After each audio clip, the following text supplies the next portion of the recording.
Bismillahirrahmanirrahim. Assalamualaikum warahmatullahi wabarakatuh.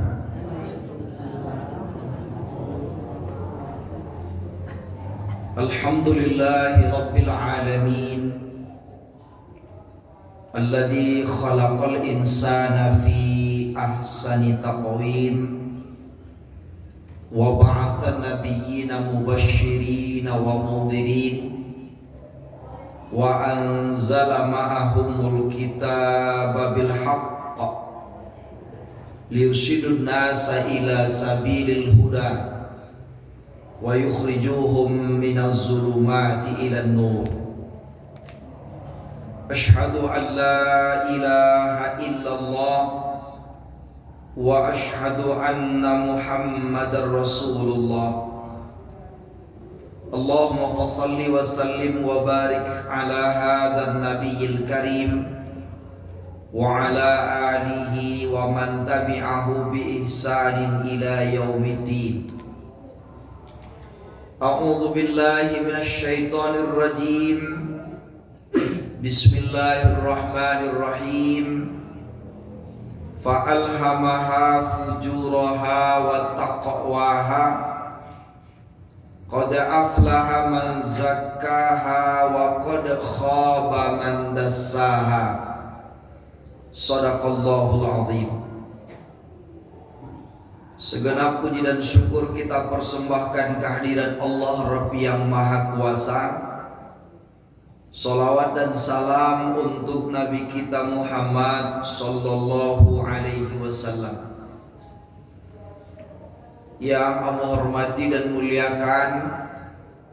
Ini angku para alim ulama, niniak mama pemangku adat nan gadang bahasa Batua, jadi pandai dan tokoh-tokoh masyarakat, bapak dan ibu pengurus masjid beserta jamaah Masjid Aqabah, para dosen dan para mahasiswa Adi Aqabah, kaum muslimin dan muslimat rahimakumullah. Mengingat dekatnya bulan suci Ramadan, maka kajian kita pada malam hari ini kita beri judul Tazkiyatun Nafs. Seorang penulis yang juga ulama terkenal, Imam Al-Ghazali, banyak sekali karya-karya beliau yang dipakai di berbagai perguruan tinggi Islam. Salah satunya adalah kitab yang berjudul Ihya Ulumuddin. Konsep beliau tentang tazkiyatun nafs itu kemudian dikaji oleh para mahasiswa, dijadikan skripsi, tesis dan segala macamnya. Karena beliau termasuk orang yang konsen memperhatikan sisi rohani kehidupan.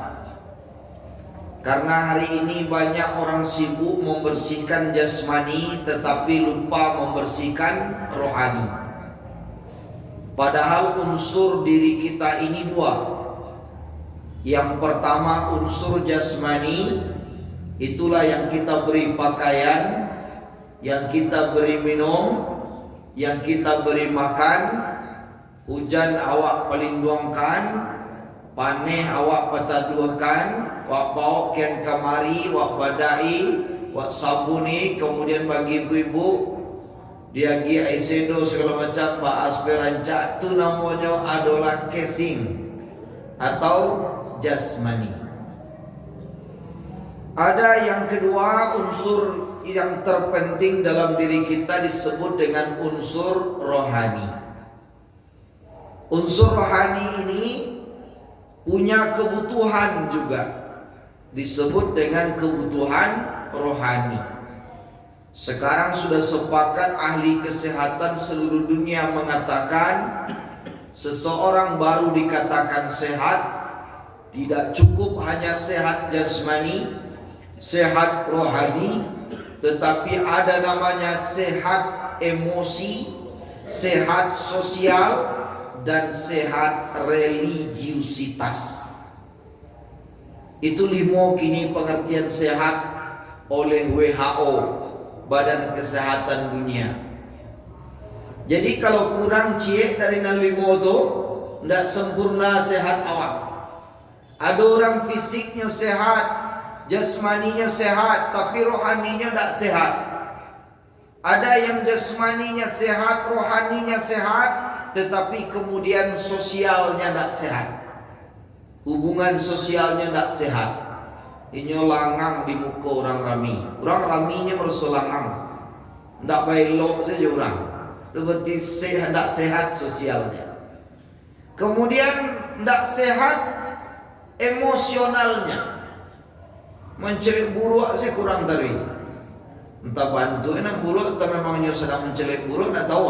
Pokoknya dalam pangannya itu orang kok salah sesedalahnya. Sehingga emosinya tidak terkendali. Itu tidak sehat orang. Orang modeko kan capek stroke, capek mati. Karena mencari orang kok tidak ada tanang jiwanya. Kemudian termasuk unsur sehat itu kini adalah religius. Apa artinya? Beragama. Di kelawak tidak beragama pada ibu sakit sama jurang gilo. Jadi kalau sehat akal manusia pasti dia beragama. Karena agama adalah menunjukkan kesehatan seseorang. Bahkan di dalam satu ungkapan dikatakan bahwa seseorang makin faham dia dengan agama, maka makin sehat dia. Nah, Bapak Ibu yang muliakan, sekarang kita berbicara untuk tazkiyatun nafs. Kalau kita perhatikan pengertian yang disampaikan oleh Imam Al-Ghazali dalam Ihya Ulumuddinnya, tazkiyatun nafs itu adalah proses atau usaha kita untuk mensucikan diri. Dalam makna mensucikan jiwa, mensucikan hati, agar kita semakin dekat kepada Allah, agar terangkat derajat kita baik dari sisi keimanan sampai awak ke level keimanan yang tinggi, maupun dari segi keihsanan, kebaikan, sampai awak kepada puncak kebaikan diri awak. Maka tazkiyatun nafs itu secara sederhana kecil Imam Al-Ghazali membuang 3 sifat dan menjaga 1 sifat. Apa sampai sifat yang dikecekkan dari Imam Al-Ghazali dan ada di setiap dalam diri awak? Siapapun awak, ada sampai sifat dalam diri awak kecil Imam Al-Ghazali. Baik inyo tu laki-laki ataupun padusi, anak-anak, remaja, dewasa, lansia ataupun letuonya, dan ambil sifat kau dalam dirinya. Apa kayaknya orang biasa, orang terhormat, pejabat, apapun dia jabatannya, kayo, bansek, segala macam, tak tentu dia apapun warna kulitnya, apa sukunya di kampungnya, lay manusianya, kecil Imam Al-Ghazali, dalam dirinya ada ambil sifat. Sumber sifat dan sampai itu adalah fa'alhamaha fujuraha wa taqwaha. Surah Asy-Syams yang kita bacakan di awal tadi.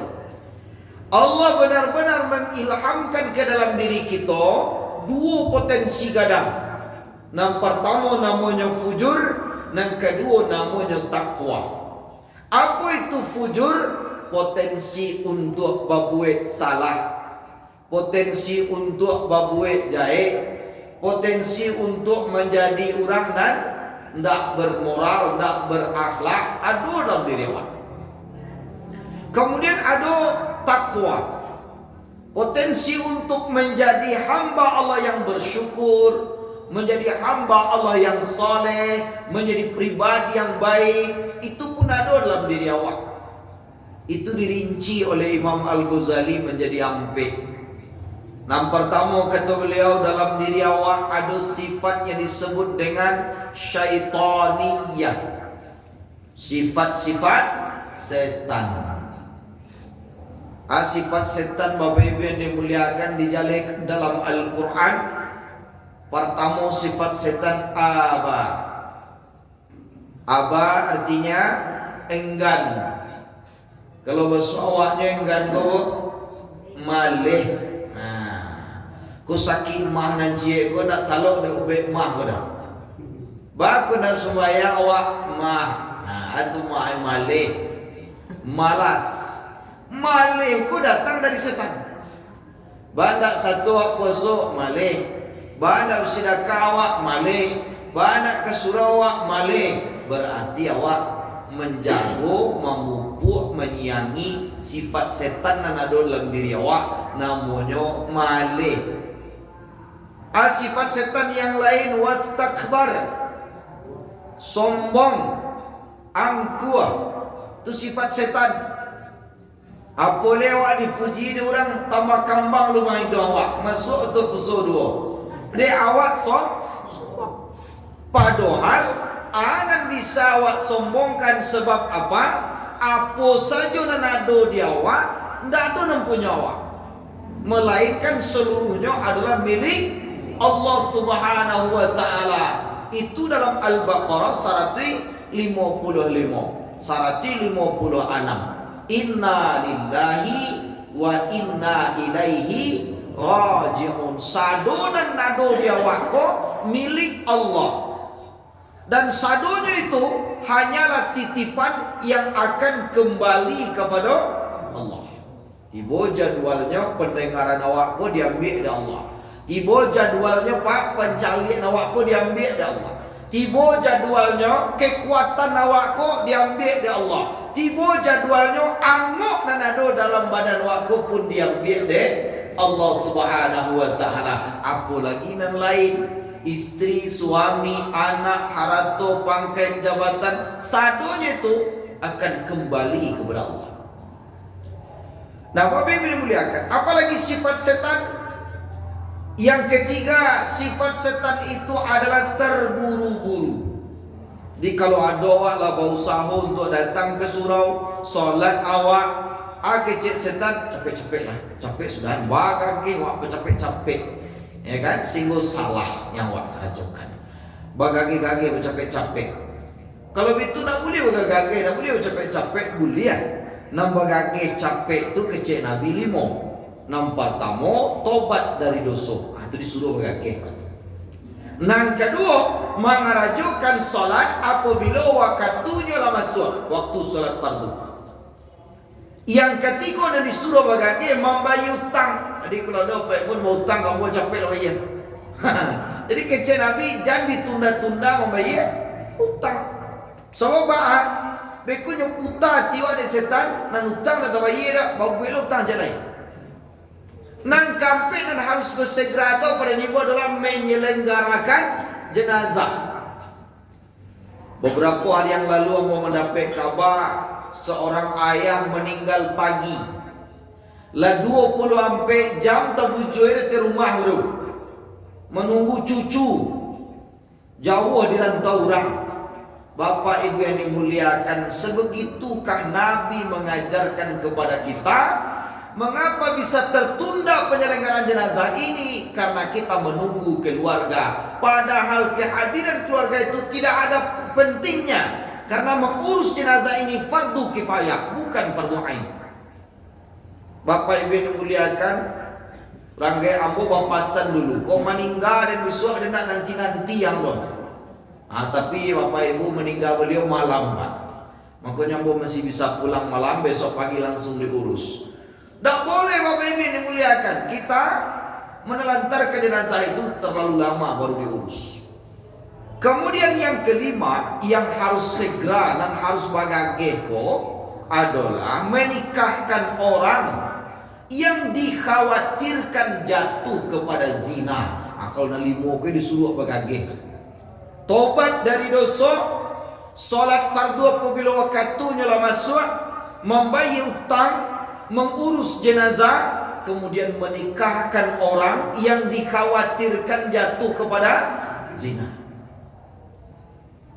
Enggak dinikah jawab kok, abe kunjuk berzina leh. Tuh. Baik yang dimuliakan, ini harus hati-hati kita. Tapi kalau bagage dalam sholat, bagage awak dalam membaca Quran, bagage awak dalam berbagai aktivitas ibadah, capek sudah, itu sifat setan. Apalagi sifat setan asal jadi. Nah, asal pokoknya sudahlah, asal tabayutang lah itu. Itu sifat setan Bapak Ibu. Tidak ada keinginan kita untuk menyempurnakannya. Tidak ada tumak ninahnya. Nah itu antara lain sifat setan. Nah kemudian kata Imam Al-Ghazali, dalam diri manusia yang kedua namanya sifat bahimiyah, sifat-sifat binatang. Apa sifat binatang Bapak dan Ibu yang dimuliakan? Di antaranya sifat binatang adalah inyo hidup hanyalah untuk mencari makan. Hidup untuk makan saja Bu. Abu hidup makan. Asalnya makan, biarlah tanduk beluluk, asal parui makan. Itu binatang. Jadi kalau ada orang yang memakai prinsip bantu itu dalam hidup yang pada Ibu, biarlah tanduk beluluk, asal parui makan, kabau tu, bukan manusia. Imam Al-Ghazali mengatakan, kalau hanya bekerja sekedar bekerja, kerbau di sawah juga bekerja. Kalau hanya makan sekedar makan, binatang di hutan semua juga perlu makan dan mereka mencari